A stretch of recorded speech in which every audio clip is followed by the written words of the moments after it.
उसका जीवन कच्ची मिट्टी हर सांचे में वो ढलती है। हो उसका जीवन कच्ची मिट्टी हर सांचे में वो ढलती है। देती है जग को जियारा, खुद बाती बन जलती है। अपनों के नाम वो कर जाती है। हो अपनों के नाम वो कर जाती है। सारा जीवन अपना बन के बेटी भाभी माँ वो सच कर दे हर सपना। सुकन्या सुकन्या सुकन्या हमारी बेटियां। इन चाबियों की जगह ये मेज नहीं तुम्हारे पास में, इसे संभालो और पूजा को ना समझ कर समाप्त कर दो। विराज भैया की वजह से आज मुझे बाबूजी से, दादी से और यहाँ तक कि विशाल से कितना कुछ सुनना पड़ा। अब ये कोई आखिरी मौका तो है नहीं तुम्हारे पास जो तुम आगे कुछ कर ही ना सको। विराज, मेरा रिश्ता तय हो गया है। कौन है वो खुशनसीब? उनका नाम अनिल है और वो इंजीनियर है। मुझे ये तो पता था कि वो अपना स्वार्थ सिद्ध करने के लिए कुछ भी कर सकती है, लेकिन एक माँ जैसी सास पर इतना घिनौना इल्जाम, मुझे तो यकीन ही नहीं हो रहा है। लेकिन आकांक्षा, उस दिन के बाद मैंने सोच लिया कि अब माँ के साथ कभी ऐसा नहीं होने दूंगा। अब पूजा अगर चाहेगी भी ना तो भी माँ के साथ ऐसा कुछ नहीं कर पाएगी। खैर आकांक्षा, तुम बताओ अंकल आंटी कैसे हैं? माँ और पापा दोनों बहुत खुश हैं। मेरी शादी की तैयारियों में लगे हैं। ये तो बहुत अच्छी बात है आकांक्षा। और हाँ, अगर किसी भी चीज की जरूरत पड़े मुझे याद कर लेना। क्या हुआ अगर तुम्हारी शादी में नहीं आ सकता? पूरे बनारस में इतनी जान पहचान है कि अगर एक फोन करूं तो सारे काम हो सकते हैं। अच्छा विराज, अब मैं चलती हूँ। घर पर सब इंतजार कर रहे हैं। अपना ख्याल रखना। तुम भी।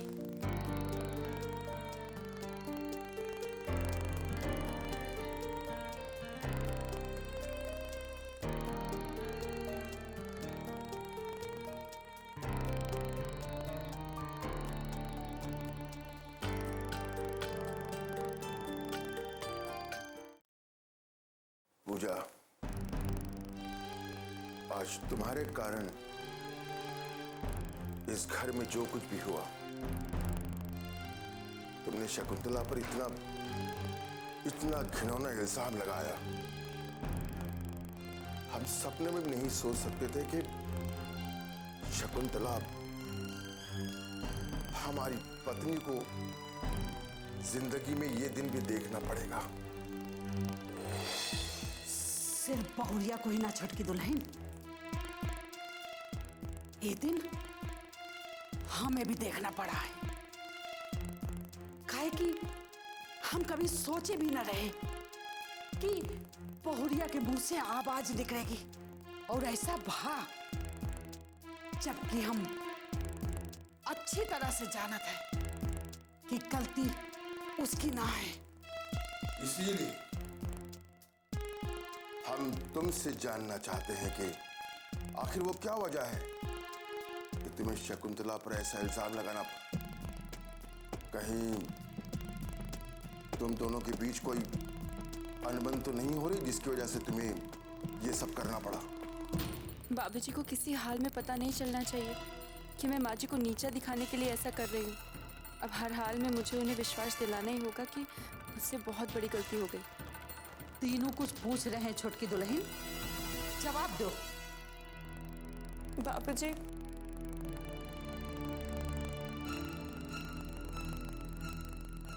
मुझसे बहुत बड़ी गलती हो गई। इतनी बड़ी गलती जिसका प्रायश्चित नहीं किया जा सकता। लेकिन मेरा यकीन मानिए बाबूजी, दादी के गहने चोरी होने से मैं बहुत ज्यादा दुखी थी।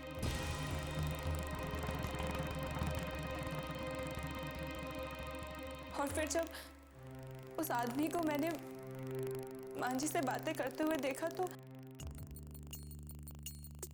मुझे लगा कि ये वही आदमी जिसने गहने चुराए थे।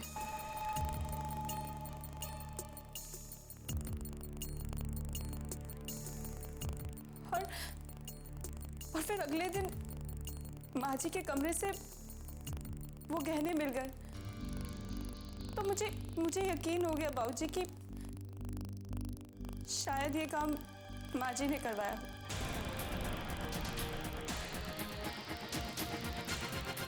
बाबूजी, जब आपने कहा कि गहने हमारे कमरे से मिले हैं तो इसका मतलब ये है कि या तो आपने वो गहने रखे या माँ जी ने।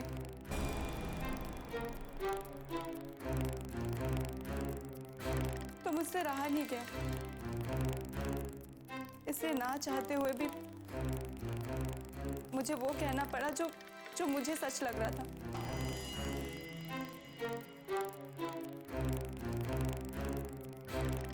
और बाबूजी, मेरी जगह और कोई भी होता तो वो भी यही कहता। हो सकता है कि कुछ घटनाएं ऐसी हुई हों कि तुम ऐसा सोचने पर मजबूर हो गई हो, लेकिन आइंदा एक बात का ध्यान रखना, शकुंतला और हमारी शादी को 25 साल बीत चुके हैं। हो सकता है पति पत्नी के तौर पर हम में कुछ मतभेद हों, लेकिन हम जानते हैं कि शकुंतला इस घर के लिए पूरी तरह से समर्पित है।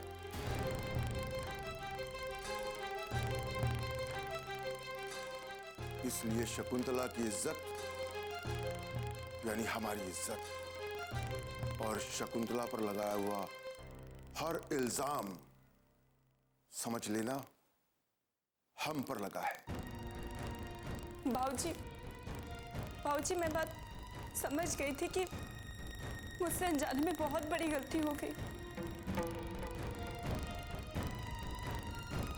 इसलिए मैंने माँ जी के पैर पकड़े और उनसे माफी मांगी।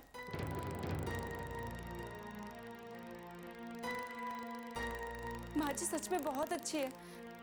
इतना सब कुछ होने के बावजूद उन्होंने मुझे माफ कर दिया। एक बात याद रखियो छोटकी दुल्हन,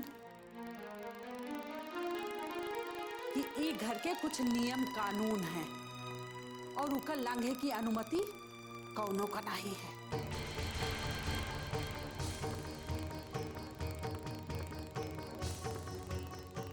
हम तो का ई घर के छोटके सदस्य होवे के नाते माफ कर दिए,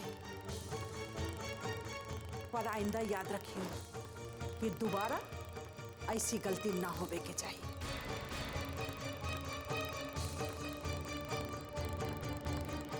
दादी, मेरा यकीन कीजिए, आज के बाद मैं ऐसी कोई गलती नहीं करूंगी जिससे किसी को भी दुख हो। बस इस बार आप सभी मुझे माफ कर दीजिए।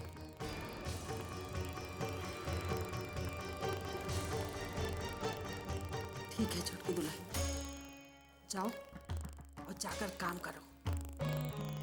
माना तोहरा से गलती भई है और हम तोहरा के समझा भी दिए हैं।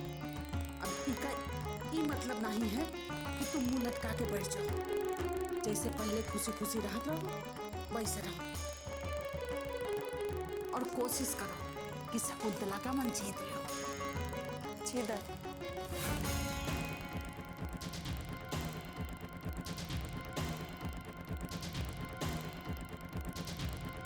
सुकन्या हमारी बेटियां,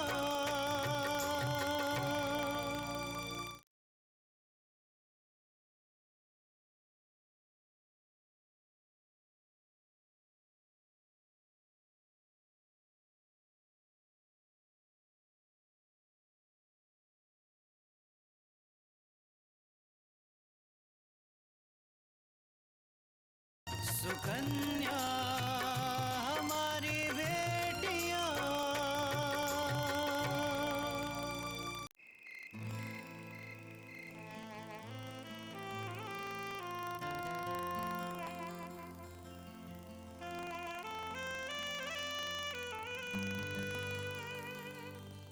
विराज, मेरा रिश्ता तय हो गया है और 2 दिन बाद ही मेरी शादी है। वैसे कौन है वो खुशनसीब? उनका नाम अनिल है और वो इंजीनियर है।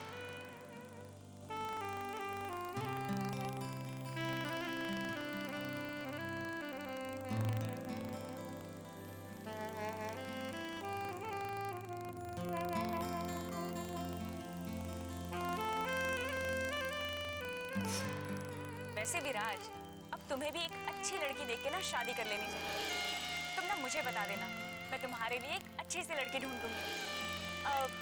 वैसे आपको कैसी लड़की चाहिए? बिल्कुल तुम्हारे जैसी।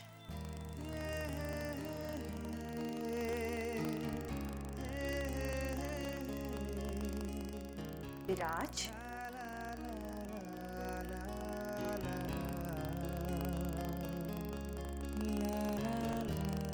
क्या हुआ? तू इतने अंधेरे में क्यों बैठा है? क्या बात है?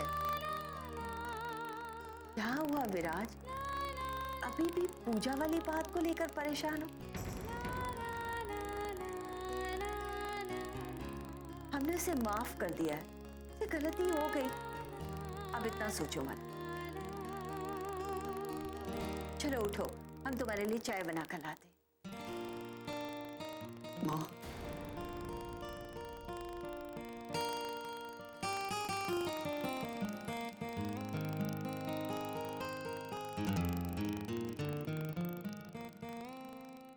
विराज, क्या हुआ बेटा?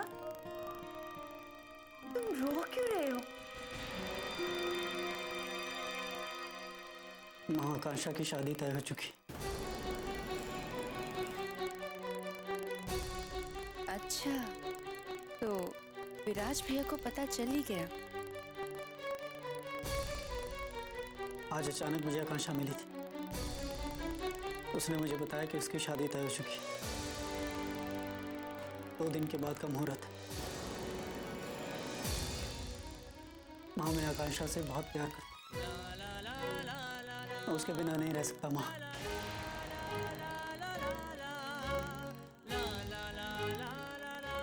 माँ, मैं अपनी पूरी जिंदगी उसी के साथ बिताना चाहता हूँ। क्या आकांक्षा भी तुम्हें प्यार करती है विराज? पता नहीं माँ, मैंने आज तक कभी उससे पूछा नहीं। ना ही कभी उसने कुछ इस तरह का कहा जिससे मुझे लगे कि वो मुझसे प्यार करती है।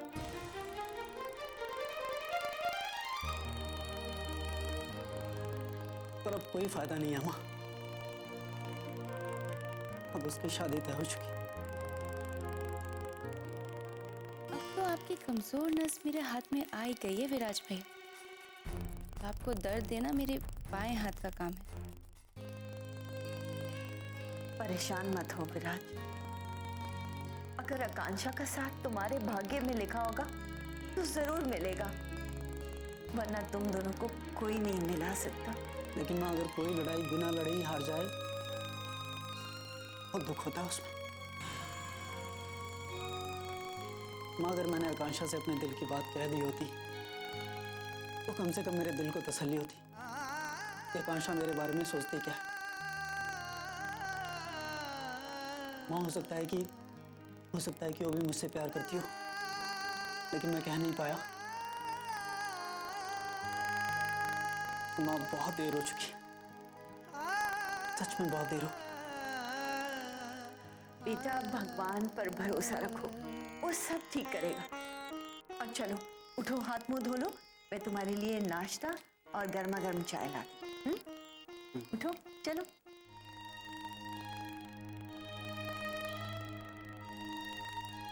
हे भगवान, हम अपने विराज को इस हालत में नहीं देख सकते। हमें आकांक्षा से बात करनी पड़ेगी और जानना होगा कि आकांक्षा भी विराज से प्यार करती है या नहीं। और अगर सचमुच आकांक्षा विराज से प्यार करती है तो हम अम्मा जी और विराज के बाबूजी से अपनी झोली फैलाकर भीख मांगेंगे, अपने विराज को उसकी खुशियां दिलवाएंगे। हे भगवान।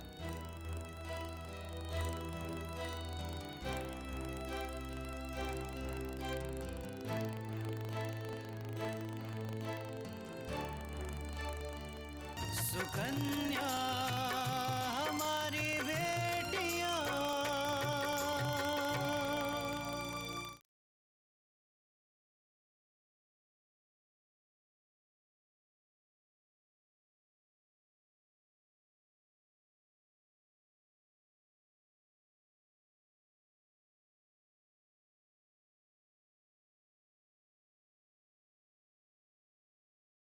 सुकन्या हमारी बेटियां।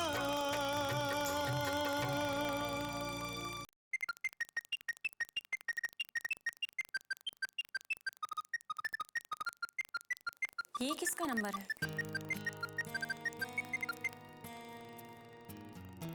हेलो। हेलो आकांक्षा, हम शकुंतला बोल रहे हैं। नमस्ते आंटी जी, कैसी हैं आप? हम ठीक है आकांक्षा, हमने तुम्हें बधाई देने के लिए फ़ोन किया है। हमें पता चला कि तुम्हारी शादी तय हो गई है। जी आंटी जी, मुझे कल विराज मिले थे, मैंने उन्हें बताया। ये तो बहुत अच्छी बात है।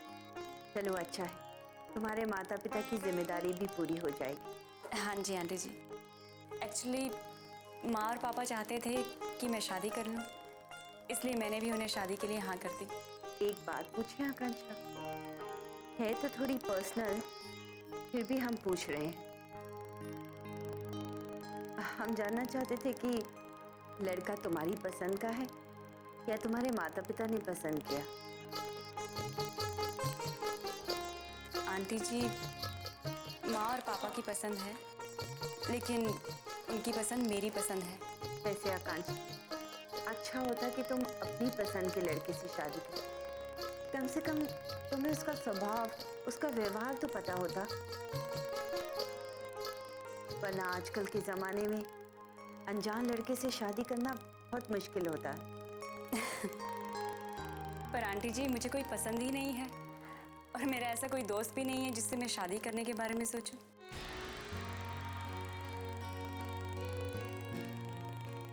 चलो अच्छा है, अगर तुम इस शादी से खुश हो तो इससे बड़ी बात और क्या हो सकती। आंटी जी, विराज कैसा है? ठीक है आकांक्षा।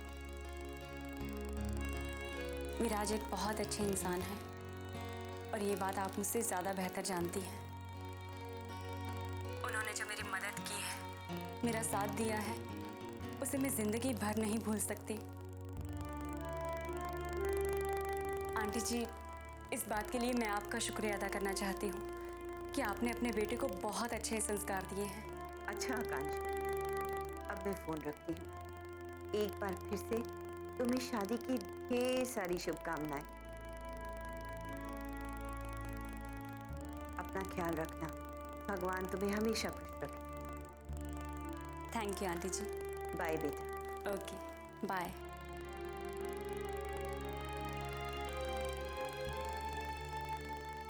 विराज, आकांक्षा के मन में तुम्हारे लिए कुछ नहीं है। वो सिर्फ तुम्हें एक अच्छा इंसान और एक अच्छा दोस्त समझती है, उससे प्यार नहीं करती।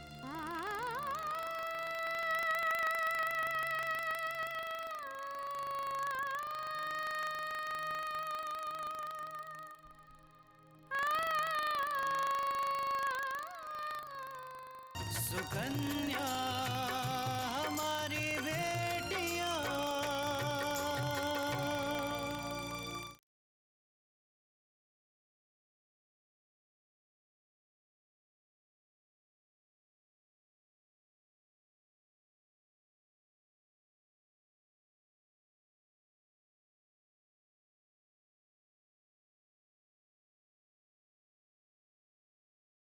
सुकन्या हमारी बेटियां।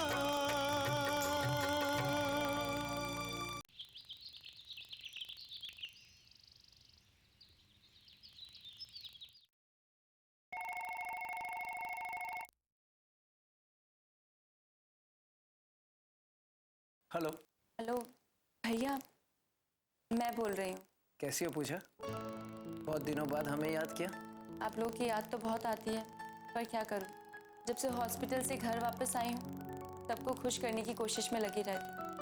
और इस समय टाइम कहाँ चला जाता है पता ही नहीं चलता। तुम ठीक तो हो ना पूजा? हाँ भैया, मैं खुश हूँ। और जो इन लोगों को थोड़ी बहुत मुझसे शिकायत थी, अब वो भी दूर हो गई। तो अब मुझे इस बात की भी खुशी है। भैया, उस दिन जब हॉस्पिटल में आप मुझे लेने आए थे और मैंने आपके साथ जाने से इनकार कर दिया था, आपको बहुत बुरा लगा होगा ना? नहीं नहीं पूजा, ऐसी बात नहीं है।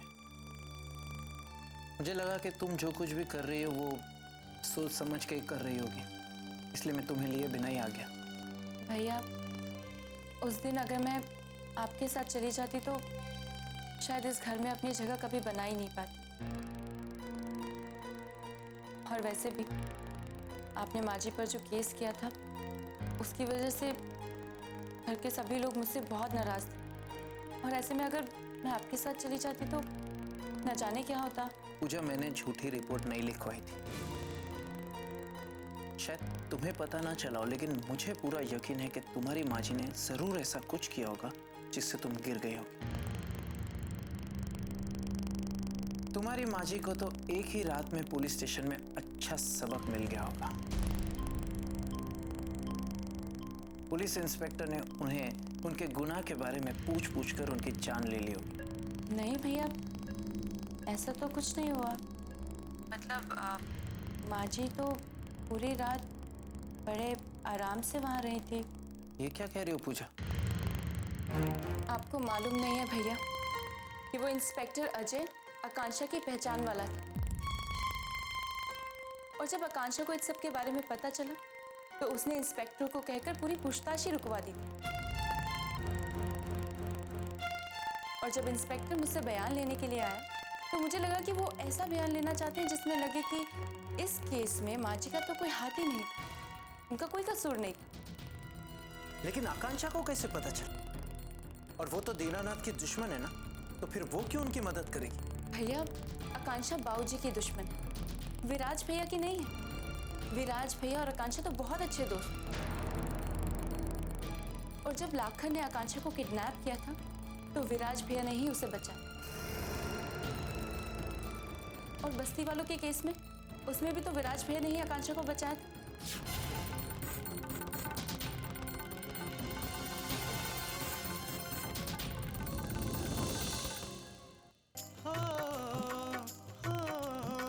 अपनों के नाम वो कर जाती है सारा जीवन अपना, बन के बेटी भाभी माँ वो सच कर दे हर सपना। सो कन्या